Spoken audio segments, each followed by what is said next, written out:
আসসালামু আলাইকুম। MSH Tech World থেকে আমি আছি মোহাম্মদ সাদ্দাম হোসেন। আজকে আপনাদেরকে যে বিষয়টি নিয়ে কথা বলবো সেটা হচ্ছে একটা প্রজেক্টর আপনাদের বাসায় পড়ে থাকা যে নষ্ট প্রজেক্টর আছে সেই প্রজেক্টরটা কীভাবে আপনারা নিজেরাই ঘরে বসে সার্ভিসিং করতে পারবেন সামান্য কিছু টুলস থাকলে। হ্যাঁ, শুধু টুলস থাকলে আপনারা সহজেই এই প্রজেক্টরটা সার্ভিসিং করতে পারবেন।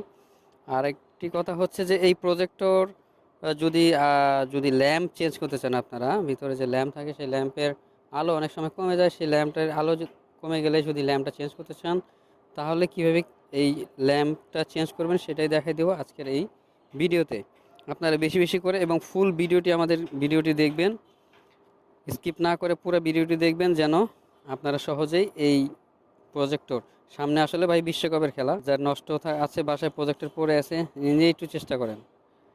এখন দেখেন প্রজেক্টরটি আসলে ওপেন কাভারগুলো রিমুভ করার পর এটা কি করছে, ল্যাম্পের হাউজিং সহকারে খোলা হয়েছে। ল্যাম্পের হাউজিং খোলার পর ল্যাম্পটাকে সুন্দর মতো ক্লিন করা হয়েছে। এখানে দেখতে পাচ্ছেন ভিডিওতে সার্কিট, মাদারবোর্ড যেটা বলে, এরপর ল্যাম্প হাউজিং সেটা ক্লিন করা হয়েছে, এরপর কালার হুইল সেটাকে ভালো করে পরিষ্কার করে দিয়েছে।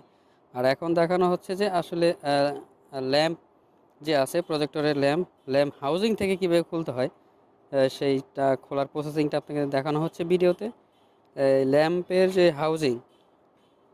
হাউজিং থেকে ল্যাম্পটা ডিসঅ্যাসেম্বলি করে আবার নতুন করে একটা লাইট, আপনার যেটা বলি আর কি ল্যাম্প, সেটা ইনস্টল করাটা দেখাই দিব। আর হচ্ছে এই ল্যাম্পটা আমাকে আগে চেক করে দেখতে হবে যে আসলে ল্যাম্পটা কি ভালো না খারাপ। আমরা যাদের বাসায় আসলে অ্যাভোমিটার বা আপনার ভোল্ট মিটার যেটা বলি আমরা সেটা থাকে, তাহলে সহজে আপনারা এই ল্যাম্পটা ভালো আছে না খারাপ আছে নষ্ট আছে সেটা আপনারা সহজে চেক করে নিতে পারবেন। এই যে ভিডিওতে দেখা যাচ্ছে যে ল্যাম্প আমরা চেক করে দেখলাম যে না, ল্যাম্পটা ঠিক আছে, তাহলে আমরা কি করব, এই ল্যাম্পটাই আমার চলবে। এই যে ল্যাম্প আছে এই ল্যাম্পের ইয়ে চলবে।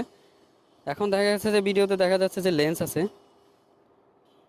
হচ্ছে এই প্রজেক্টরের সবচেয়ে গুরুত্বপূর্ণ একটা অংশ।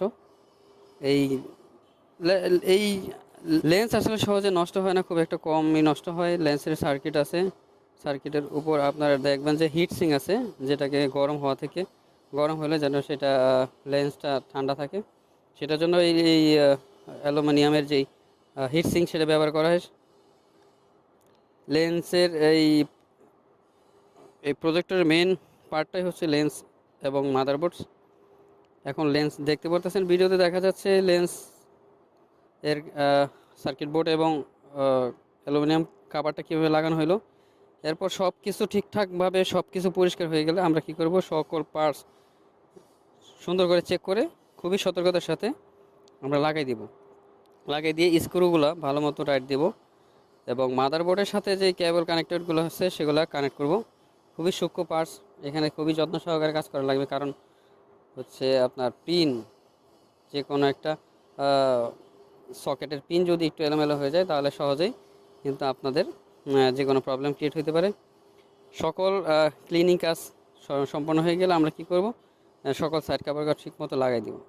সাইড কাভার লাগানোর সময় আপনাদের সতর্কতার সাথে লাগাইতে হবে যেন আপনার যেই নাট স্ক্রু আছে সেগুলোর পরিমাণ মতো টাইট দিতে হবে, অতিরিক্ত টাইট দিলে স্ক্রু কেটে যায়। সকল সাইড কাভারগুলো লাগানো যদি সঠিকভাবে শেষ হয় তাহলে আমরা প্রজেক্টরটি রান করার জন্য প্রস্তুত এবং আমরা এটা দেখব যে আমাদের প্রজেক্টরটি কমপ্লিট হয়েছে।